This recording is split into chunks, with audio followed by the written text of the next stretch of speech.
নমস্কাৰ ছাৰ। নমস্কাৰ ছাৰ। পোনপ্ৰথমে ছাৰ আপোনাৰ শুভ নামটো জনাওকচোন। মোৰ নাম প্ৰণৱশীল হয়। আপুনি কোন ঠাইৰ পৰা আহিছে? মই আহিছোঁ অসমৰ ছাগলীয়াৰ পৰা, আমাৰ গাঁৱটো হয়। সন্ত ৰামপাল গুৰুৰ মাজৰ পৰা আপুনি নাম দীক্ষা কেতিয়া লৈছিল? মই 2019-ৰ লাষ্টৰ পৰা নাম লৈছোঁ।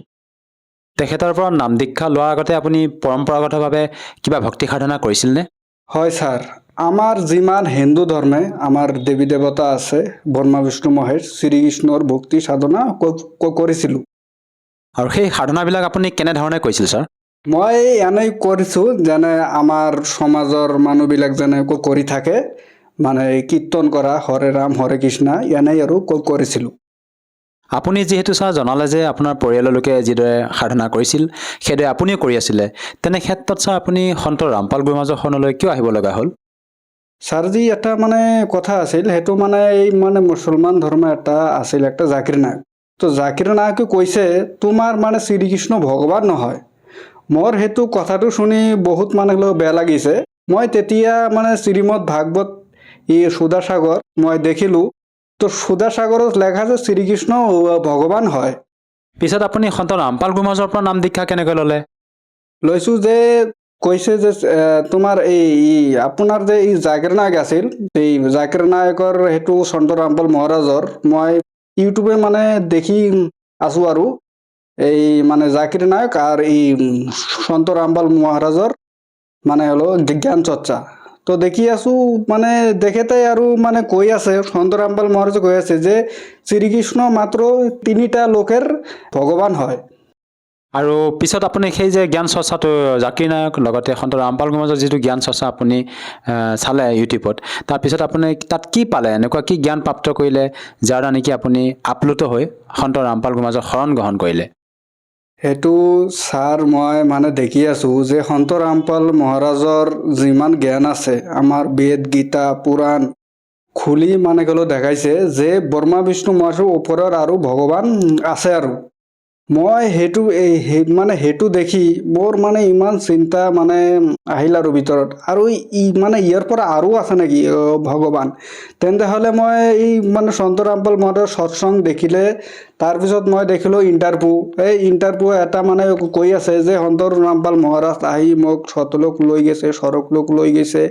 মোৰ সেইটো দেখি মই মানে চিন্তা কৰি আছোঁ, আৰে ইমান সাধু আহিছে সতলোক লৈ যায়, তেন্তে হ'লে মোৰো এটা ভিতৰত এটা মানে চিন্তা আহিলে যে ময়ো তালে মানে দীক্ষা নিয়ে ময়ো তালে এই সতলোক যাম। আৰু তো ইয়াৰ কাৰণে মই সন্ত ৰামপাল মহাৰাজৰ শৰণ লৈছোঁ মই। ছাৰ, আপুনি যিহেতু আপোনাৰ অনুভৱ দাঙি ধৰিলে যে আপুনি সন্ত ৰামপাল গুৰুৰ মাজৰ যেতিয়া শিষ্যসকলৰ অনুভৱ আপুনি ছ'চিয়েল মিডিয়া প্লেটফৰ্মত চালে, তাৰ দ্বাৰা প্ৰেৰিত হৈ আপুনি সন্ত ৰামপাল গুৰুৰ মাজৰ শৰণ গ্ৰহণ কৰিলে।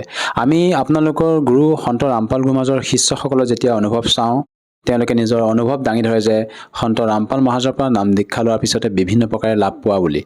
আপুনি তেখেতৰ পৰা নাম দীক্ষা লোৱাৰ পিছত কেনেধৰণৰ লাভ পাইছে ছাৰ? ছাৰ, মই লাভ পাইছোঁ মই। তেন্তে হ'লে দিনৰ পৰা মই ঘৰৰ পৰা মানে সেইদিন মানে বৰষুণৰ মানে বতৰটো আছিল, আৰু মই ঘৰৰ পৰা এই দোকানৰ পৰা গৈ আছোঁ। আৰু তো পিছলি যাই মোৰ হাতৰ হাড্ডিখন ভাঙি গৈছিল। তো তাৰপিছত মই মানে ভাঙি যোৱাৰ পিছত মই গ'লোঁ গুৱাহাটীত। ডক্টৰে কৈছে আপোনাক অপাৰেশ্যন কৰিব লাগে। মই কৈছোঁ অপাৰেশ্যন কৰিলে বোলে কিমান টকা লাগিব? মানে গুৱাহাটীৰ পৰা কৈছোঁ 70,000 টকা লাগিব। মই কৈছোঁ মই গৰীব মানুহ হয়, মোৰ কাকততো টকাই নাই। তাৰপিছত মই সন্ত ৰামপাল মহাৰাজৰ ইফালে মই ফোন কৰি মই হ'লে প্ৰাৰ্থনা কৰিছোঁ, হে মালিক, মোৰ হাতটো ভাঙি গৈছে, আপুনি দয়া কৰক। তো পৰমাত্মাৰ আদেশ আহিলে সন্ত ৰামপাল মহাৰাজত যে কবিৰ পৰমাত্মা দয়া কৰেগা। তো ছাৰজি, আপুনি বিশ্বাস হ'ব না নহ'ব, 1 মাহৰ ভিতৰত মোৰ হাতটো একেবাৰে মানে হ'লেও ঠিক মানে হৈ গ'ল।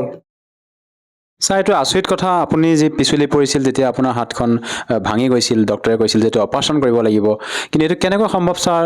আপুনি এজন সন্তৰ পৰা নাম দীক্ষা লৈ যে আপোনাৰ পৰি পেলাই যেতিয়া হাতখন ভাঙি যোৱাৰ পিছতো মানে সম্পূৰ্ণকৈ সুস্থ হৈ উঠিল তেখেতক প্ৰাৰ্থনা কৰাৰ পিছতে, এইটো ছাৰ কেনেকৈ সম্ভৱ?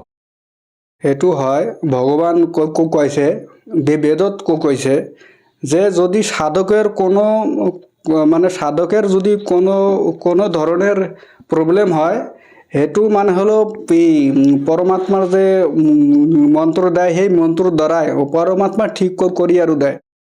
সঁচাই চাই আচৰিত কথা, আপুনি যেতিয়া সন্ত ৰামপাল গুৰুমাজৰ পৰা নাম দীক্ষা ল'লে আপুনি বিভিন্ন প্ৰকাৰে লাভ পাইছে। আপুনি শাৰীৰিকভাৱে হওক বা আৰ্থিকভাৱে হওক বিভিন্ন প্ৰকাৰে লাভ পাইছে। ছাৰ আৰু এটা কথা জানিব বিচাৰিছোঁ, আপুনি যিহেতু অসমৰ নিবাসী, আপুনি অসমৰ বিভিন্ন শ্ৰদ্ধালুৰ কাষলৈ গৈও ভক্তি সাধনা কৰিব পাৰিলে হয়। আপুনি ছাৰ সন্ত ৰামপাল গুৰুমাজকে যে গুৰু হিচাপে ধাৰণ কৰিলে। ছাৰজি আজি আমাৰ শাস্ত্ৰ অনুকূল জ্ঞান মানে হলো কাৰোৰ কাষতে নাই আৰু যেনে আমাৰ অসমত বহুত গুৰু আছে সেইবিলাক না শাস্ত্ৰৰ বিষয়ে জানে, না গীতা, না শ্ৰীমদ ভাগৱত গীতা, বেদ, পুৰাণ এইবিলাক বিষয়ে কোনো জ্ঞান নাই। কিন্তু আমাৰ সন্ত ৰামপাল মহাৰাজে দেখাইছে শ্ৰীমদ ভাগৱত গীতা 4 বেদ 18 পুৰাণৰ সাৰটো মানে গ'লো দেখাইছে যে এনে এনে সাধনা কৰিলে মোক্ষ হ'ব আৰু সনাতন ধাম প্ৰাপ্তি হ'ব। আৰু তাৰপিছত যে আমাৰ যিমান সমাজৰ মানে হলো গুৰু আছে আমাৰ অসমত গুৰু কোনোবাই কৈ থাকে তুমি কৃষ্ণৰ নাম জপ কৰা, কোনোবা কৈ থাকে তুমি শিৱেৰ ভক্তি কৰা। তো আমাৰ মানে আমাৰ যিবিলাক এই আমাৰ ধৰ্মগুৰু আছে এইবিলাকৰ কোনো মানে হলো জ্ঞান নাই। এইবিলাক জ্ঞান মানে হলো এই নিৰাধাৰ আৰু জ্ঞান আৰু হয় এইটো। ছাৰ এইটো আমি কেনেকৈ মানি ল'ম, যিহেতু আমি পূৰ্বৰ পৰা হৰে ৰাম হৰে কৃষ্ণ ওম নম ভাগৱতে বাসুদেৱাই নমঃ বা ওম নম শিৱায় এনেধৰণৰ মন্ত্ৰ আমি জাপ কৰি আহিছোঁ। তেনে ক্ষেত্ৰত ছাৰ আমি কেনেকৈ মানি ল'ম যে আমাক যিসকল ধৰ্মগুৰুৱে আমাক ভক্তিবিধি প্ৰদান কৰিছে সেয়া ভুল বুলি আমি কেনেকৈ মানি ল'ম ছাৰ? সেইটোতো ছাৰজি প্ৰথমে আমাৰ শাস্ত্ৰ দেখিব লাগে যে আমাৰ মানে হলো পূৰ্বপুৰুষ আছে। আমাৰ মানে হলো পূৰ্বপুৰুষে কি কৈছে, আমাৰ পূৰ্বপুৰুষ না কোনো মানে গীতাৰ বিষয়ে জানে, না কোনো মানে নিজের যে নাম লিখিব তেন্তেও না জানে। তো তেনেহলে আমার এই গীতার জ্ঞান মানে গীতারও জ্ঞান নাই। তো তো তেনেহলে যেনে কোনো আমাৰ মানে গীতাত কৈছে অৰ্জুন যিবিলাক শাস্ত্ৰবিধি ত্যাগ কৰি মদমনা আচৰণ কৰে না সুখ হয় না এইবিলাক মানে হলো শান্তি হয়। যেনেকুৱা আমাৰ মানে হলো পূৰ্বপুৰুষ এইবিলাক মনৰ ইচ্ছাৰ মতন ভক্তি কৰিছে, এইবিলাক কোনো সুখো হয় নাই আৰু মানে হলো শান্তিও নাই। আৰু আপোনালোকৰ গুৰু সন্ত ৰামপাল গুৰুমাজে আপোনালোকক এনেকুৱা কেনেধৰণৰ মানে ভক্তিবিধি প্ৰদান কৰে? যেনেকৈ গীতাত লেখা আছে যে সত্য সাধনা কৰিলে সত্য সাধনাৰ এটা মন্ত্ৰ আছে, সেইটো কৈছে ওম তৎসৎ। ওমটো হল ডাইরেক্ট এই মানে গুলো খর পুরুষের জপ, আর তৎ হল অক্ষর পুরুষ, আর সৎ হল এই পরম অক্ষর পুরুষের জপ। ওই হেতু মানে হলো তিনিটা মন্ত্র কেবল তত্ত্বদর্শী সন্তই দিব। আৰু আমি শুনিছোঁ যে সন্ত ৰামপাল গুৰুমাজে মানে দেৱী দেৱতাসকলৰ ভক্তি কৰিবলৈ মানা কৰে। আমি যিহেতু পূৰ্বৰ পৰা ব্ৰহ্মা বিষ্ণু মহেশকে আদি কৰি বিভিন্ন দেৱী দেৱতাক ভক্তি কৰি আহিছোঁ, কিন্তু আপোনালোকৰ গুৰু সন্ত ৰামপাল গুৰুমাজে এই দেৱী দেৱতাসকলৰ ভক্তি কৰিবলৈ মানা কৰে বুলি শুনিছোঁ। কিয় মানা কৰে আচলতে? নহয় ছাৰ, সেইটোতো একেবাৰে মিছা কথা। যিবিলাক আমাৰ মানে গুৰুৰ মানে জ্ঞান গংগা আছে, জীৱনৰ হুকুম পথ আছে, এইবিলাক যদি কোনোবাই জগতৰ মানুহ যদি মানে হলো পঢ়ি থাকে তেনেহলে এইবিলাক মানে হলো জ্ঞান হ'ব। যেনে মানে ব্ৰহ্মা বিষ্ণু মহেশ, তাৰপিছত দুৰ্গা, তাৰপিছত গণেশ, এইবিলাক মানে হলো মূল মানে হলো মন্ত্ৰ আছে। যেনেকৈ আমাৰ সন্ত ৰামপাল মহাৰাজে কৈছে যেনে মানে হলো ভোজ থাকে, তো ভোজেৰ এটা মানে হলো নাম আছে। যদি মানে সাৰাদিনেৰ পৰা যদি কৈ থাকে ভোজ ভোজ তেনেহলে ভোজ তো না শুনিব। তো ভোজের এটা মানে মন্ত্র আছে, এইবিলাকে হুৰ হুৰ হুৰ কৰিলে এইবিলাক মানে হলো শুনে। তো তেন্তে এনে আৰু এই ব্ৰহ্মা বিষ্ণু মহেশের এটা মানে মূল মানে হলো মন্ত্র আছে। এই এটা মানে হলো মূল যেটো মন্ত্র আছে সেইটো মানে তত্ত্বদর্শী সন্তই দেয়, আর সেইটো মানে বর্তমান আমার জগৎগুরু তত্ত্বদর্শী সন্তই এই মানে মূল মন্ত্রটো দেয় আৰু। ছাৰ আপুনি এতিয়া আমাৰ দৰ্শকসকলক কি বাৰ্তা দিব বিচাৰিব, যিহেতু আপুনি সন্ত ৰামপাল মহাৰাজৰ পৰা নাম দীক্ষা লোৱাৰ পিছতে আপুনি শাৰীৰিকভাৱে হওক বা আৰ্থিকভাৱে হওক বিভিন্ন প্ৰকাৰে লাভ পালে। যিসকল দৰ্শকে আজি আপোনাক টিভি স্ক্ৰীণত চাই আছে তেওঁলোকক আপুনি কি বাৰ্তা দিব বিচাৰে যাতে তেওঁলোকেও সন্ত ৰামপাল মহাৰাজৰ পৰা নাম দীক্ষা লৈ লাভ পাব পাৰে? ছাৰজি মইতো বাৰ্তা নিদিবৰ, মই এটা হাত জোৰ কৰি প্ৰাৰ্থনা ক'ব যে আপুনি আমাৰ সন্ত ৰামপাল মহাৰাজৰ জ্ঞানগংগা পুস্তক আছে, জীৱনৰ সুগম পথ আছে, আৰু গীতা তোমাৰ জ্ঞান অমৃত আছে। এইবিলাক আপুনি মানে পুস্তকটো পঢ়ক, পঢ়ি আপুনি জ্ঞানটো প্ৰাপ্তি কৰি তাৰপিছত সন্ত ৰামপাল মহাৰাজত কাকতে আহি আপুনি দীক্ষা লওক আৰু আপোনাৰ জীৱন সফল কৰক। আৰু যদিহে কোনো লোকে তেখেতৰ পৰা নাম দীক্ষা ল'ব বিচাৰে কেনেকৈ ল'ব পাৰিব ছাৰ?